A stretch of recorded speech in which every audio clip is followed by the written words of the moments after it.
So last week in our study, we saw how Paul argues that the Spirit is necessary to understand God's wisdom, since it cannot be perceived through human nature. Paul wanted the Corinthians to recognize their need for true wisdom of God's Spirit before he resumes his appeal for unity, which he begins or continues in this chapter. We're in chapter 3 tonight. Tonight we're going to be looking at 1 Corinthians 3, verse 1 through 23, which actually is a pretty good self-contained unit and a discussion from him. And where Paul warns that the Corinthians, he warns them against judging their leaders according to human wisdom instead of God's wisdom. And he also reminds them that it is God who feeds and grows the church, not the human leaders. Paul reminds the church that there is no room for rivalries. All leaders build on a single foundation, which is Jesus Christ, to build up God's temple and his people. They are everything: ministry, methods of ministry, and the message is cross-centered. It's always about Christ crucified. Not that there aren't other things to talk about, but the emphasis is always on Christ crucified. That was Paul's ministry, and that's what's set out in Scripture, and that's what he was teaching the church. So verse 1 through 4, brethren, I could not speak to you as to spiritual men, but as to men of flesh, as to infants in Christ. I gave you milk to drink, not solid food, for you were not yet able to receive it. Indeed, even now you are not yet able, for you are still fleshly. For since there is jealousy and strife among you, see, there's that jealousy and strife, are you not fleshly? And are you not walking like mere men? For when one says, I'm of Paul, and another, I'm of Apollos, are you not mere men? So he says that he could not speak to them as spiritual people. So he's unable to address the Corinthian believers as spiritual people. And that doesn't mean that they don't have the Spirit. He's already established the fact that they have the Holy Spirit, but they're not acting like it.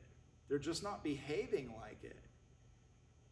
They're not pursuing the things of God, or whatever it is that they believe, it's not working its way out, and it's not evident in their life. They're not growing as Christians like they should be, and behaving like Christians should.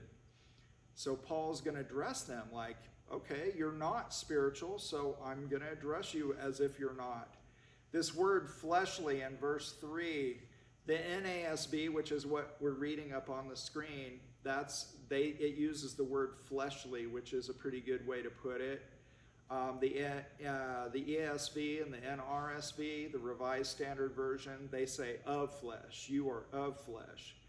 But that could be related to their physical qualities. But Paul's not necessarily talking about their physical, tangible qualities. He's talking about the way they behave. You're behaving like worldly, which is what worldly people, that's what the NIV uses, is worldly. King James uses carnal, which is a good way of putting it. We understand what that means, that you're acting like an unregenerate person. You're acting like what he referred to last week in chapter 2, the natural man who has been untouched by God. Just going about and just operating by instinct and by the flesh drives. Fleshly emphasizes the Corinthian believers' immoral behavior. And the underlying Greek word for that is sarkikos, which refers to what is physical, what is earthly, in contrast to what is spiritual.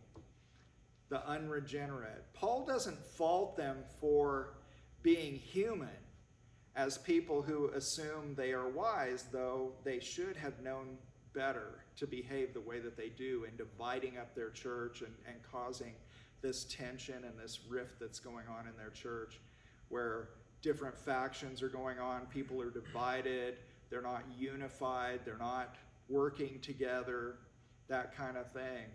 But if you look at it with all of that, then spiritual, then for our understanding tonight, then it must mean that having the Spirit, it must therefore mean not merely having the Spirit, but having the Spirit in charge of your life.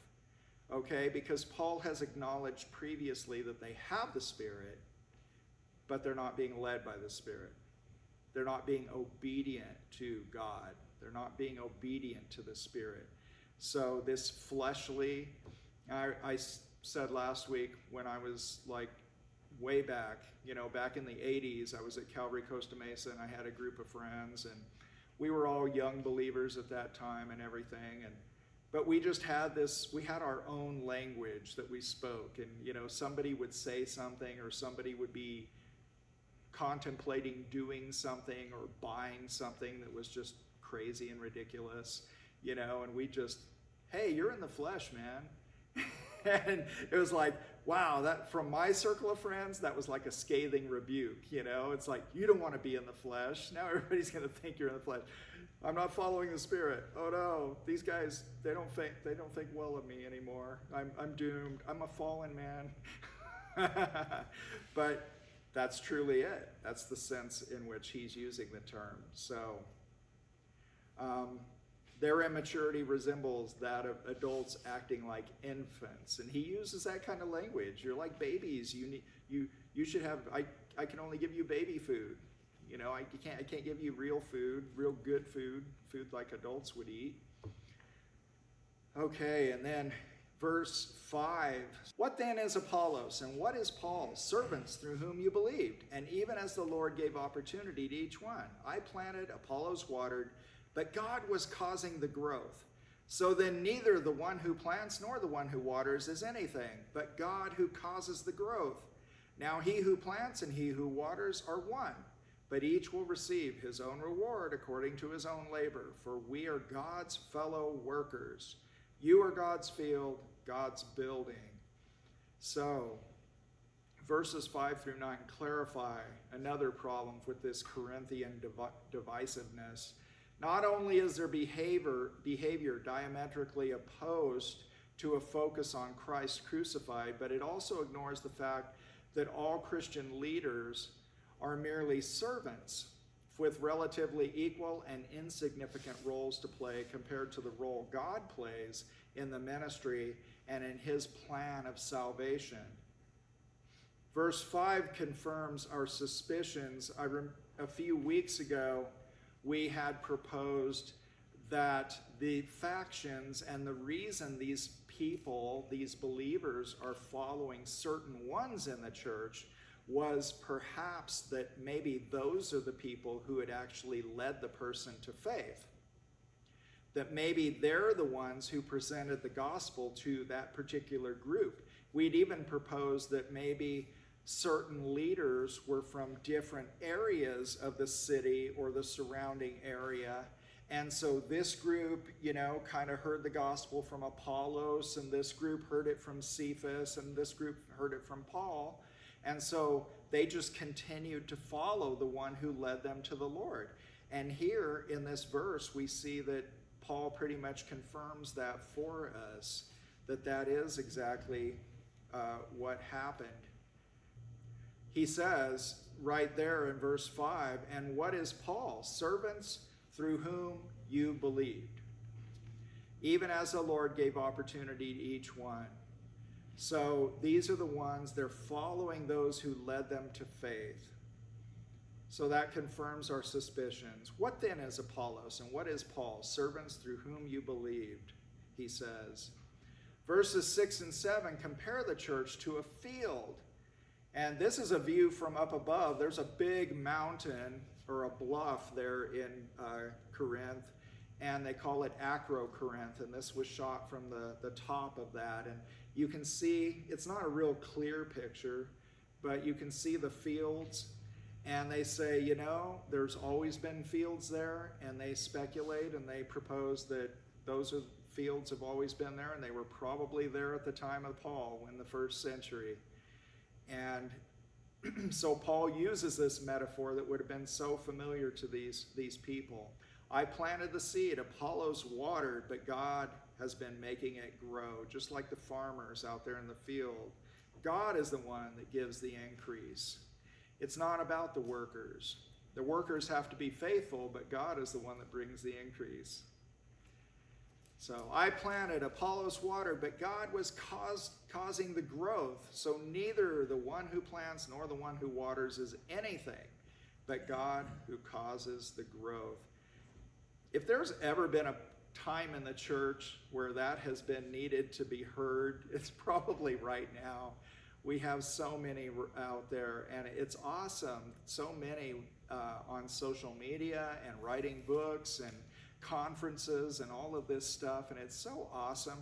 But at the same time, you know, every worker in a ministry needs to hear, hey, don't think too much of yourself, because it's the Lord who brings the increase. Without him, you're not going to do anything. You're just a mouthpiece. So verse 6 says he planted. I planted, Paul says. He uses that agricultural metaphor to explain that the different leaders have different roles in the growth of the church. Paul was responsible for founding the church. We learn that in 2 Corinthians 10:14.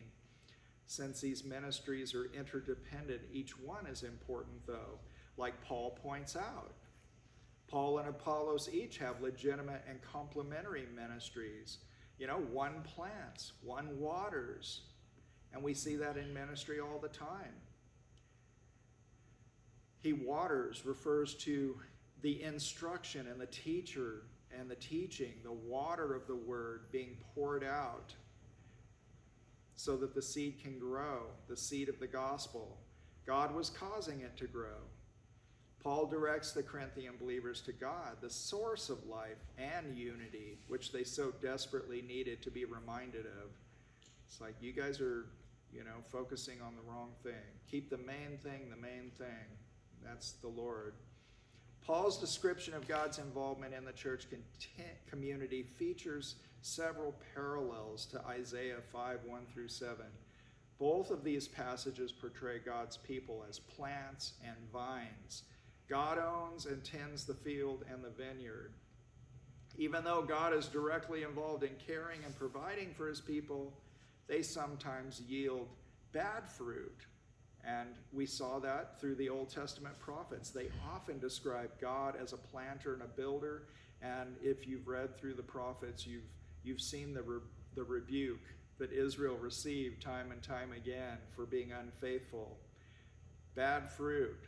Verse 7 is not an absolute statement, but a relative one. Paul is concluding that compared to God's role in the plan of salvation, in the delivery of the gospel and bringing people to faith, human roles really are of little consequence.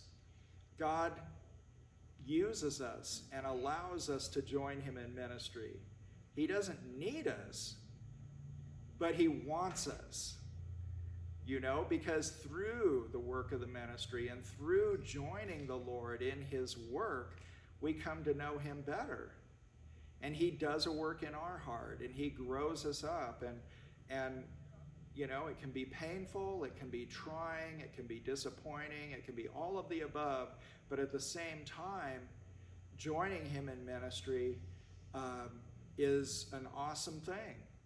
And it's a blessing, and it's an opportunity that no one should shy away from. Many do, but no one should, because God uses it to do amazing things in your heart and in your life. Just even the small things, even the things that you think are of little consequence and just a small thing, the Lord can do enormous things. Sherry and I were talking earlier today, and we were talking about just different things, and I said, I always just look for fruit.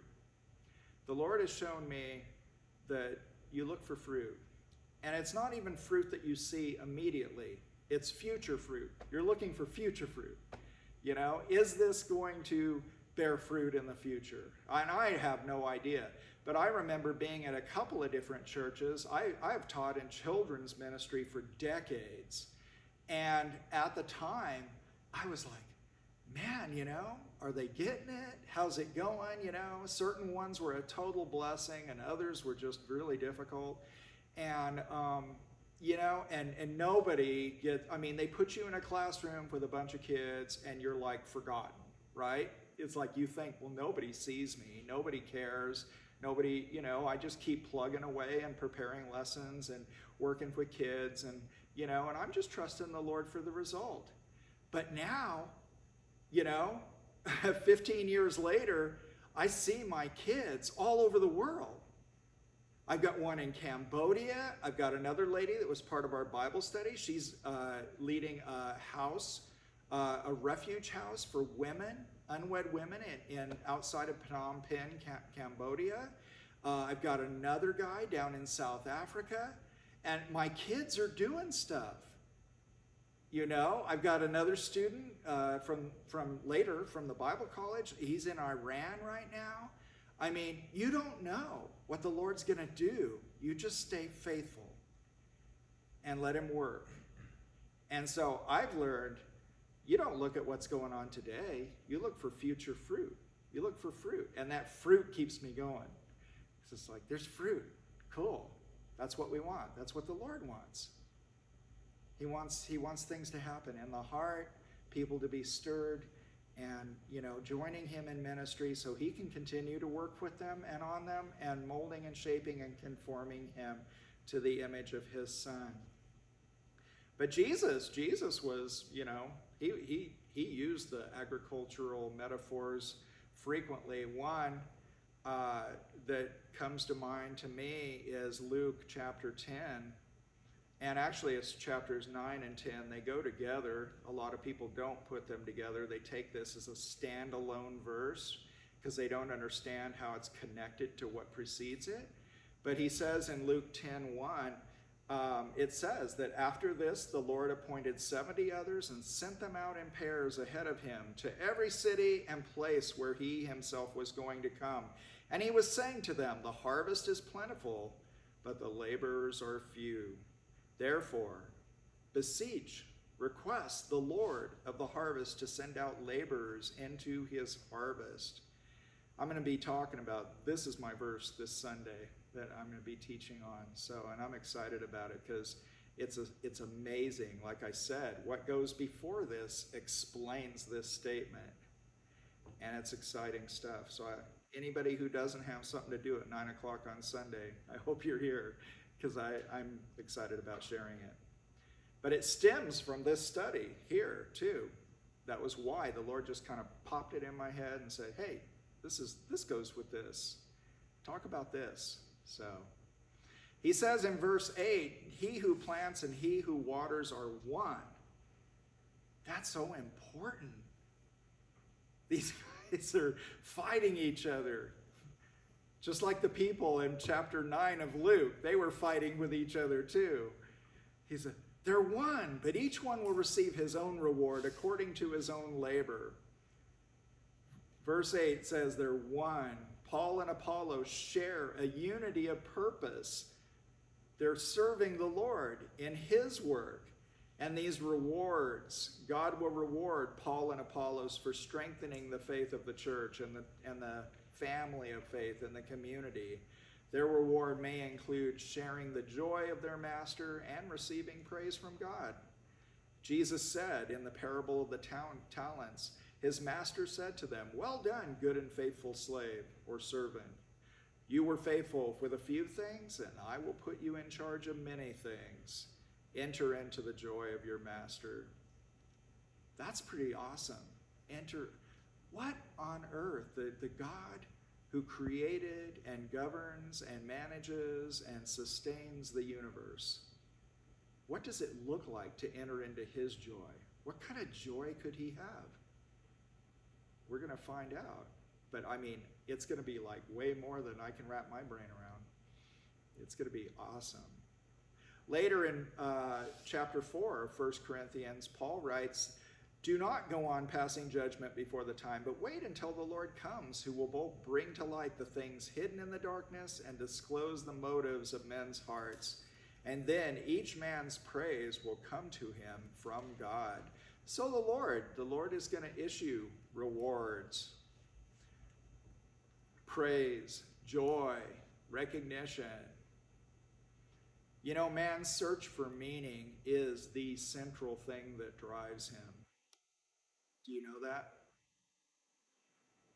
but the Lord sees us. If we can just grasp that truth, that the Lord sees us and knows us and loves us, then what are we searching for significance for?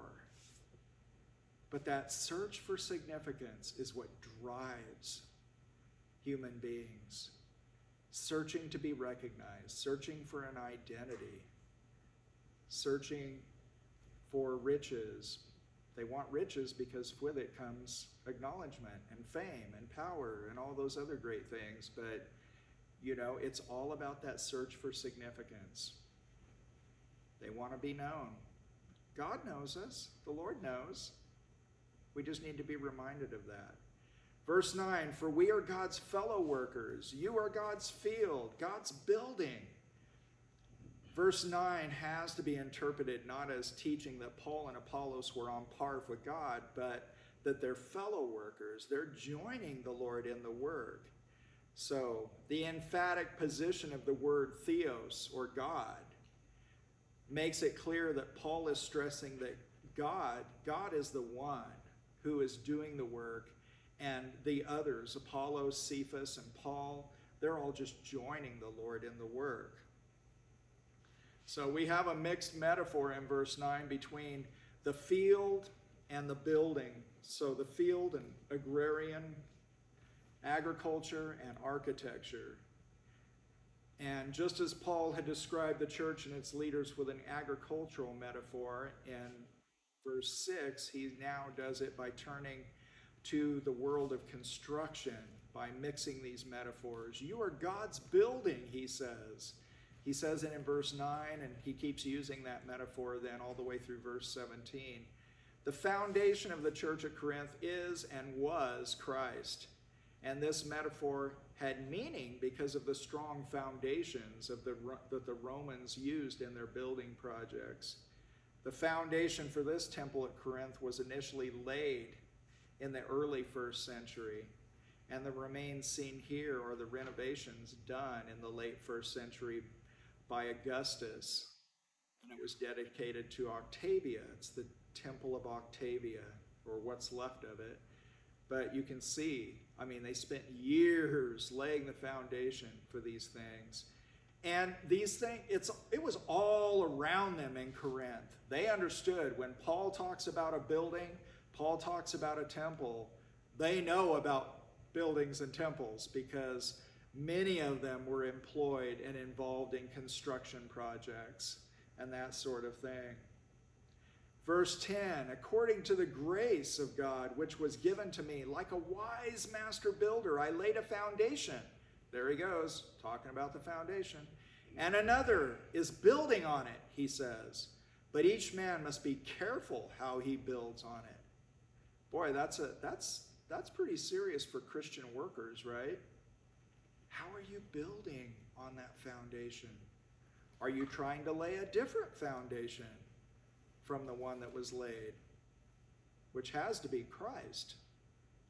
There are a lot of guys out there doing that right now, trying to lay a different foundation or trying to change the foundation. Paul says, you must be wise. You must be careful how you build on this foundation.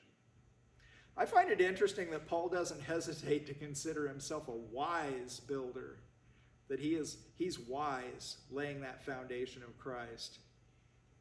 Paul deliberately chooses the word wise to contrast his godly wisdom with the Corinthians' misguided claims to wisdom that we talked about a few weeks ago. The word for builder is the word from which we get the English word architect. But in the Greek, it's not talking about the architect who would do the blueprints, who would do the drawings and the design, but rather more like the general foreman who would oversee the project, or the construction worker, is what would be in view here. The foundation of any truly Christian building project must be cross-centered, the gospel of Christ. He says, starting in verse 11, no man can lay a foundation other than the one which is laid, which is Jesus Christ.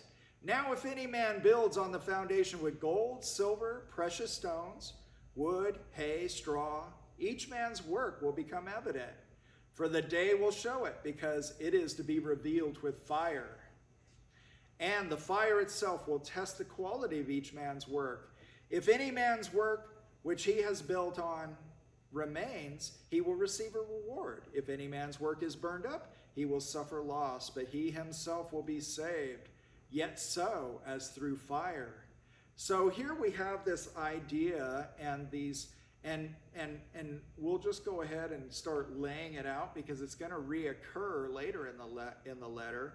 This idea of the judgment of believers and the rewards for the work and the place of judgment of individuals in the church was pictured by Paul as the bema. There was a place where the proconsul would hear claims and hear allegations against people and decide matters. And it was the bema seat. And I had a picture, but I decided not to show it because I don't want to take up time with it. But there would be a place, just like we have, a courthouse, and decisions would be made. And so Paul is presenting this idea of judgment of the believer's works very much like they would have back then at the bema, the judgment of what a person has done, whether it's good, bad, lawful, destructive, whatever. And the basis of the judgment is the quality of the works here performed since their person's conversion or coming to faith. Although there may be different varieties of works, there's only two basic kinds that he's presenting here. Those that will pass the test of fire and those that will not. Works that are qualified will be rewarded. In no case will an individual's salvation be in question. Remember in verse 15 he says, he himself shall be saved. So you may not have a whole lot of fruit. You may not be building correctly on the foundation, but your salvation's not in question. It's only the quality of your work. I find that remarkable, but I find that to be a grace of God, that he gives us that. Okay, you didn't exactly do a great job with the gospel, but hey, you believe in me and you love me, and so your salvation's not in question here. It's just your work. What did you do? Paul describes the rewards with the figure of crowns. Specifically, crowns will be given for converts. He talks about that in 1 Thessalonians 2:19. And for loving the appearance of the Lord, 2 Timothy 4:8. Other writers mention additional crowns, so this isn't something that's exclusive to Paul. This is something that first century believers understood and accepted as doctrine, as orthodox doctrine of the early church. James writes, "Blessed is a man who perseveres under trial, for once he has been approved, he will receive the crown of life, which the Lord has promised to those who love him." James 1:12. And Peter says in 1 Peter 5:4, "When the chief shepherd appears, you will receive the unfading crown of glory." In Revelation, John says, "Do not fear what you're about to suffer. Behold, the devil is about to cast some of you into prison, so that you will be tested. And you will have tribulation for 10 days. Be faithful until death, and I will give you the crown of life." So crowns, rewards. According to Paul, there are two quite different ways of building on the foundation. Gold, silver, costly stones. He's going to later say that you are a temple. Okay? Now, if you recall the temple, Solomon's temple, there was a whole lot of gold and a whole lot of precious stones and a whole lot of value in that building. So much so that when the Romans destroyed it in 70 AD, and they pulled it down they raised it to the ground and set it on fire, Then they realized, oh man, those columns were overlaid with a whole lot of gold. Now we got to go out there and turn over all those stones to dig out the gold. So it was just a real scavenger project with those guys. But he's got gold, silver, costly stones. Those reflect valuable materials that do not easily burn. And then wood, hay, and stubble. That's like the grass out on the field. You guys know about that stuff. We've got lots of dry grass and dry brush around here.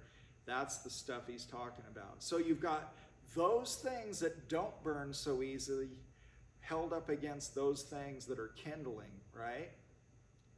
So in the ancient world, people would have built a temple out of those costly materials. Those are the things that go in the temple. Remember the lampstand? Gold. You know, the Ark of the Covenant, overlaid with gold. All of the tapestry, some of even the threads, I think, were gold. I mean, it just, you know, all of that, the riches, the gemstones that were on the priest's ephod. And he had the stones that were costly and precious stones, okay? He's talking temple language is what he's using here. Verse 13, it says, the day will reveal it. It will be revealed in that day. Probably refers to the day at the end of the age when all come together and we're going to have a big come to meeting with Jesus. When Christ returns, all believers will appear before him. In 2 Corinthians 5:10, he says that each one may receive what is due him for the things done while in the body, whether good or bad. Paul writes in 2 Corinthians 5, for we must all appear before the judgment seat of Christ, so that each one may be recompensed. It's like Paul's wrote in Romans, right? 6:23, right? The wages of sin is death. Okay, but there's wages that we get for doing the right stuff too, I guess. He uses the word recompense for his deeds in the body according to what he has done, whether good or bad. Now, what is to be tried by fire is evidence of our work, the fruit of our labors, what is in fact founded on the foundation of Christ, right? Paul's not teaching salvation by works, but is referring instead to Christ's assessment of the way Christians have lived their life. That makes sense? It's like after you come to faith, did it make a difference? Did you live your life differently? I'm just drawing that point, making that point and emphasizing that point because there's a lot of Christians out there who they read a verse or a passage like, you're going to be tried by fire, but it's just your works that are going to burn because in the end you're going to be saved. And, I have a license then I can just go on just the way I am then.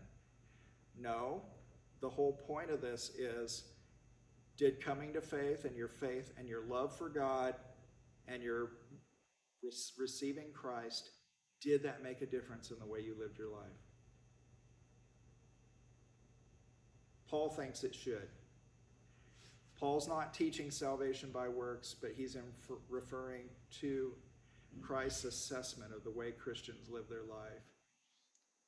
Verse 8, he who plants, he who waters are one, but each one will receive their own reward according to his own labor. So these works are to flow from faith. You're not working to be saved. You're working because the love in your heart for the Lord has compelled you to do something, to be different, to live differently, to have different values, to have a new worldview. One would think, for example, of the master's words to be faithful stewards in the parable of the talents. Well done, good and faithful servant. Or the imagery of Revelation in which the good deeds of those who die follow them. But what about the one whose work is burnt up? What about them? What happens with those guys? Maybe they weren't as faithful. Maybe they believed, but they weren't good stewards of what the Lord gave them. Jesus talked a lot about those, right? He says, if any man's work is burned up, he will suffer loss, but he himself will be saved, in verse 15. Although the person's work is burned up, the person is still saved. Biblical commentator Pryor says, no doubt every Christian's work is mixed in quality. No doubt we all shall have the awesome sadness of seeing much of our work burned up. But it may be that Paul has in mind also the loss of reward that's diminished praise and just the shame of, how many of you guys have seen the movie Schindler's List? A few of you will admit it, yeah. It's an awesome movie. A lot of stuff that you don't need to see, but do you remember in the end of that movie how Schindler, he has a nice car, he's got nice clothes, business was booming, he had gone through hard times, working all the way through the war, trying to rescue Jews, give them jobs so they wouldn't be sent to the concentration camps. If they had a job and they were being profitable for Germany, they wouldn't send them to the concentration camp. And he could rescue them and put them to work and save them, right? But in the end, he thinks, the war is over, and he knows that he saved many, but he just breaks down, crying convulsively in the movie anyway. And it's like, what's wrong? What's wrong with this guy? The war is over. Things are good. Look at the fancy car. Look at the clothes. And he's looking at himself. And he had spent money on himself when he could have bought the freedom of more. You see? Sometimes, we do things, and yes, we're doing the work of the Lord, but could we do more? Are we being good stewards with what the Lord has given us is the question that each person has to ask in their heart, and continue to ask the question to make sure. I'm a firm believer in reevaluation. I have to reevaluate my motives every day. Is what I'm doing good? Is what I'm doing the right thing? Am I being faithful? Am I being a good steward of what the Lord's given me with these things? For some, it's just going to simply be, yeah, you did the work of the ministry, but, there was more to do. You could have done more, possibly. I don't know what the Lord's going to say. I'm not going to put words in his mouth, but you see what I'm saying? We know whether we're being faithful stewards or not. So, verse 16, do you not know that you're a temple of God, and that the Spirit of God dwells in you? If any man destroys the temple of God, God will destroy him. Wow, that's pretty serious stuff. For the temple of God is holy, and that is what you are, he says. And thinking of the Jewish temple, Jewish believers would have thought of this temple in Jerusalem and the holiest of holies and God's dwelling place and the temple complex. And here's a model. This is a model that's actually part of a presentation of the temple in the first century. And now it's on display in the Israel Museum in Jerusalem. But the church is not just any building. It's the most holy of structures. All of the yous here, do you not know? We have to keep in mind, he's not speaking to individuals. He's speaking to the church collectively.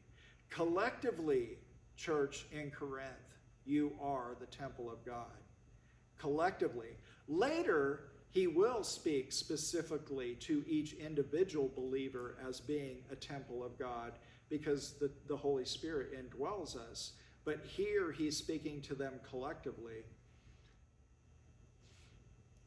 Towering over the forum, we saw what the Jews would have had in mind, which of course would have been, Herod's temple, but towering over the forum in Corinth stood the temple of Apollo. And this is its remains as they appear today. But the Jews and the pagans alike would have been familiar with this temple metaphor and this analogy of each, as the believers, being a temple, and you're building on a foundation. And because it's a temple, okay, we're looking for architectural perfection. We're not building a shack here. We're building a temple of God. So we're to give it our all, just like Paul says, all that you do it as unto the Lord, meaning the implications there are you're giving it 110%. You're not just giving him leftovers, you're not just doing whatever, but we're to be careful how we build, and we're supposed to invest our whole hearts in the work. So, verse 18 through 23 close out his discussion here and his argument. Let no man deceive himself. You guys realize he's making an argument, right? A lot of people they hear the word, I just use the word argument, so I want to explain myself. It is an argument, but not all arguments are bad, and not all arguments are evil or with bad intentions. He's making an argument trying to persuade them to do the right thing, and trying to win their hearts, and trying to persuade them and help them understand that, hey, you guys came to faith, and you're a church, and the Lord, that you have the Spirit of God. So you need to be transformed by that Spirit. You need to let the Spirit transform you. You can't stay the way you used to be, is what he's saying. Let no man be deceived. If any man among you thinks that he is wise in this age, he must become foolish, so that he may become wise. For the wisdom of this world is foolishness before God. For it is written, he is the one who catches the wise in their craftiness. And again, the Lord knows the reasonings of the wise, that they are useless.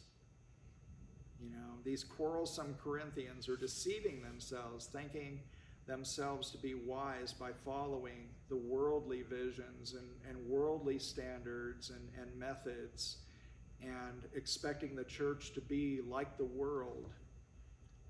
We see that a lot today in the church. Churches who try to operate like businesses. In some respects, you can apply some principles, but in the end, the motivation is completely different. Your church isn't about the bottom line profit, the net feasibility. The church is about the work of the Lord and about changed hearts and changed lives. So we deal with a different currency than what a worldly business would deal with. But the futile end of those who fail to take this corrective action is, again, underlined by two scriptures, and that's in Job 5:13 and Psalm 94:11, which is quoted here in verse 19 and 20. He talks about this, for he is the one who catches the wise in their craftiness, and the Lord knows the reasonings of the wise. In both of these contexts in the Old Testament, sinful, godless behavior is in view. So it's clear again that Paul is condemning he's not condemning all the wise people, merely those who are thinking like the world, and those who are operating with wrong motives and causing these divisions. And then in verses 21 and 23, he highlights the final reason for this futility in these attitudes, and that is that the Corinthians have everything they could legitimately need or want in Jesus. He says, so let no one boast in men, for all things belong to you, whether Paul or Apollos or Cephas, or the world or life or death or things present or things to come, all things belong to you. And you belong to Christ, and Christ belongs to God. So Paul turns their slogans on their head here, and they don't belong to these human leaders. They're not followers of these leaders, and they shouldn't even be considering themselves to be. Those leaders are servants of the Lord. They belong to the Lord himself, as does everything else in creation. So and we are in Christ. It's like the psalmist says, the earth is the Lord's and the fullness thereof. Everything is the Lord's, and you are the Lord's. And so, because you're an eternal heir to an eternal kingdom, that's not in this letter, that's in Galatians 1 or 4:1. But the thing is that you are the heir of an eternal kingdom, and everything belongs to the Lord. So why are you striving? Just relax, follow the Lord, and it's all yours, right? So let's talk about bridging context. What carries over from that into our modern world? The overarching theme of chapter 3 suggests a fourth way to overcome their divisiveness, and that is to recognize the fundamental equality and humble position all Christians have when compared to God's infinitely holy and perfect standards. The Lord is doing the work. It's not up to the leaders. It's not up to me, you, or anyone else. It's about following him and what he is doing. Earlier in this letter, Paul laid out why their views must be cross-centered and centered on the gospel. While there's foolishness to the gospel, like he spoke before, there is also a wisdom that the Corinthians must understand in order to overcome their divisiveness. The content of that wisdom remains profoundly cross-centered. He told them that their divisions based on factions and following the various leaders in the church was immature and it's not spiritual, and their being impressed by worldly wisdom was indicative of their immaturity. For beneficial wisdom must be compatible with the truths of Christianity and their faith. And he develops this point by contrasting those two different pairs of people, the Christian versus the non-Christian. And in this section, he contrasts the spiritual Christian versus the worldly or the fleshly Christian. So the major issue we have to resolve with this section is the question of who in contemporary Christianity corresponds to the carnal Christian in Corinth, or the fleshly Christian. Okay, what is this? Are there two different classes of Christian? Is it acceptable that there's fleshly Christians in the church? Or when I say acceptable, I'm not saying is it right? I'm saying, should we just acknowledge the fact that there's going to be fleshly, immature Christians in the church? There are, in fact, two ever-present dangers to avoid when we come to grips with Paul's language in this letter. And the first is that there are those who just want to deny the category altogether, that there is such a thing as a fleshly Christian. When we talk about a fleshly Christian, like we defined earlier, we're talking about the Christian who has come to faith and received the Spirit. They've been saved, but they're not allowing and they're not following the Lord. They're not allowing the Spirit to lead them. They're not following the Spirit. They're not pursuing God. That's my language. That's not Paul's language, but I like to say, are you pursuing God or not? I've always been told, and I think there's a lot of truth to it, that if there was any time in your life where you could say that you were closer to the Lord than you are today, at this very moment, then you're backslidden. And it's time to repent and pursue God. That's the solution. That's the antidote to that problem. Were you closer last week? Did you feel closer? Were you actually in tune with God last week? Earlier today, than you are at this very moment, then you need to continue to pursue God. The second danger is to define carnality in broad terms, much broader terms than Paul does, so that anyone who has ever made a profession of faith, however superficial, can be counted as true, but a carnal Christian, irrespective of his or her subsequent lifestyle. So we have to keep in mind that these Corinthians have received the Spirit, They've exercised the gifts of the Spirit. They've grown in wisdom and knowledge. Paul has acknowledged all that. In chapter 1, he acknowledged that. He's going to acknowledge all that in chapter 12. But now they're using what they have learned and experienced in a destructive fashion. Rather than being constructive and building up the believers in the church, they're tearing people down, and they're backbiting, and they're dividing over this whole argument of who they should be following and all of those things. So spirituality in Paul's world was much more bound up with the group. Today, we think in terms of me, and we think of in terms of like the Lone Ranger Christian. You know, like I can live my Christian life all by myself. You know, like I can just, you know, there's video and there's the internet and there's just all of these helps and tools. And so, and yes, there is all of that to help us with our Christian walk.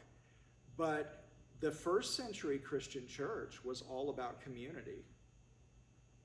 And when Paul would talk to them, I mean, he's writing to a group, he's writing to a church. And in every instance in the Bible, he might name individuals and he might talk about individuals, but he's writing to the group. And when every time he would say church, he's talking about the collective whole.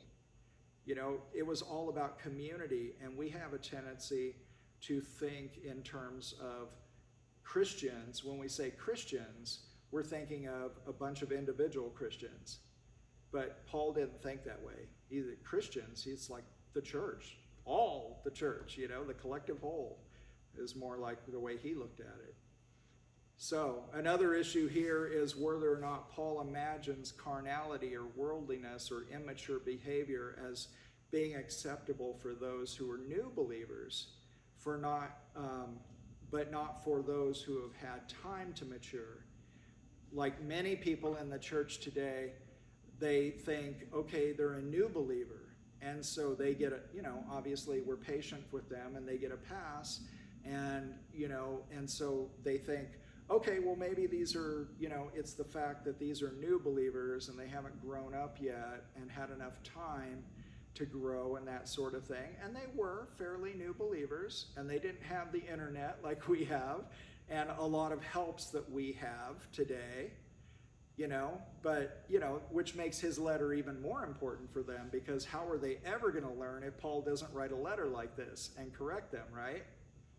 So, but that's the idea too, because especially in counseling, we always look at it as progressive sanctification. A person is growing in sanctification, which is reflected in Scripture, and a person is growing and being conformed into the image of Christ. And so we think, okay, well, there are going to be varying degrees of Christian maturity, spiritual maturity. But so that's an issue that kind of like carries over in today's church. And I think also that what feeds into that discussion too from this is Paul's contrast between the milk and the solid food indicates that there could be this idea of development where new believers need milk, and then as you grow, then you're going to be having a diet of something else.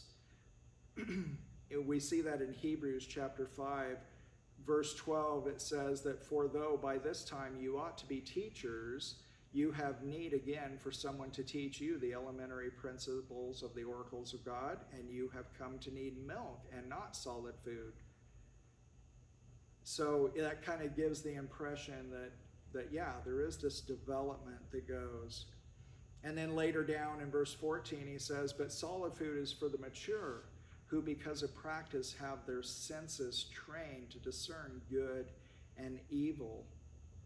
And I think that that's true of the Christian life, that as we spend time with the Lord, spend time in His Word, then we do grow in understanding of what God is saying to us, and we do, as we spend time with the Lord, have our ear tuned to Him, don't you think? Yeah. And then in 1 Peter 2:2, like newborn babes, long for the pure milk of the word, so that by it you may grow in respect to salvation. So we see in all of the Bible, we see that there is this idea of growth and maturity. In Paul, we don't necessarily see altogether that he has that theology worked out in this letter, that it doesn't all play out in this letter, but we see in the whole Bible that the Bible collectively teaches that idea. Yeah. Is that clear? Can I ask you something? In the first century church, they're just beginning to to understand everything about God and Jesus in this their Jewish background, right? Were they taught the Old Testament in the first century church? I mean, who is mature at that point? Except a few teachers that are going around teaching. Paul was mature. His first 12 disciples were mature. Who was mature? It's a process, isn't it? Yeah, unless... Mature in the Lord, and what were they taught? I mean, they're just taught, it's an oral tradition. Nothing's written down yet, is it? Only his letters. Things are getting written down, yes. His letters, the other apostles' letters, the Gospels, which actually I think were written after this letter. So were they taught Old Testament theology? There were Jews in this church, and there was a synagogue in Corinth, and yeah, there were a lot of believers that knew the Old Testament. Okay. And I mean, I'm not saying that every believer in this church knew the Old Testament, because a lot of them were Gentiles as well. But a lot of them would have known the Old Testament as well. But it is a relatively new church. Remember when we looked at the timeline of when he visited Corinth, and then when he wrote Corinth, we're talking 3 to 5 years. So yeah, they are new believers, really. I mean, and I come across believers, and even my own life, I'm going on, gosh, I don't even know, close to 40 years. And it's like,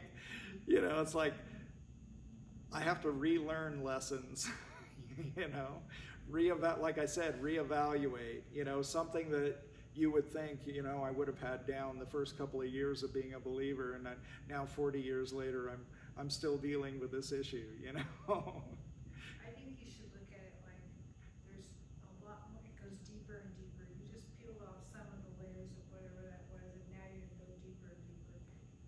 Don't be so hard on yourself. And you're a pastor. We're all a work. I'm a work. Some of us are better works than others. So you have this idea. Let me see, where were we? Let's move on. Also, the idea of equality of these Christian leaders, the major interpretive debate that affects our application of the rest of chapter 3 is the controversy of whether Paul teaches that there were degrees of reward in heaven. A lot of people have talked about that, the idea of, are some going to get more rewards than others, and that kind of thing. And that's been a big issue for a lot of people. But Paul's metaphors remain pretty universal. People in most all times and places understand the basic concepts of planting and harvesting. The temples continue to stand and be viewed as holy places. So the theme of verses 5 through 9 of the fundamental equality of Christians, including Christian leaders in particular, has to be stressed in order to make sense of Paul's teaching here. From a human perspective, it's natural to imagine that, the great evangelist, that Billy Graham is going to be receiving, more jewels in his crown than I will, that kind of thing. That's the way human beings look at these things. And because also we kind of apply, our worldly understanding of things. But I can recall, I don't have it in my notes actually, but I recall Jesus telling a story, a parable, about the workers in the field, how some came out at sunup and they're working in the field, and then others came later and others came later. And the guy said, when he hired him, I'm going to give you a day's wage. Okay, great. And so they all come, and some of them come at the end of the day, and they're all working the field. And then when it came pay time, they all got the same. Now I relate that to time, those who come to faith on their deathbed versus those who lived an entire life of knowing the Lord. But also I think too, isn't knowing the Lord part of the reward? I think, I've had like 40 years to know the Lord, whereas somebody that comes to faith on their deathbed, they had 5 minutes, and they struggled all their life, and they only came to faith, like on their deathbed, right? So isn't knowing the Lord for a lifetime of any value? I look at it also that way too. So, but there's diversity of performance. Not everybody, we have to think too. Not everybody's doing the same thing, right? Like he said, some are watering, some are planting, some are watering, some are gathering the harvest, right? And so by human standards, we might say, well, planting is more important, or somebody might say, well, harvesting is more important. In God's economy, it's all important. It's all the work, right? So, I think a lot of times we try to place monetary value on things that really, is there evidence of that? I don't think you can make a full argument that, there's a lot of evidence that some people are going to have a bazillion jewels in their crown, and some people are just going to have an olive wreath, or an olive branch or something, you know what I mean? So.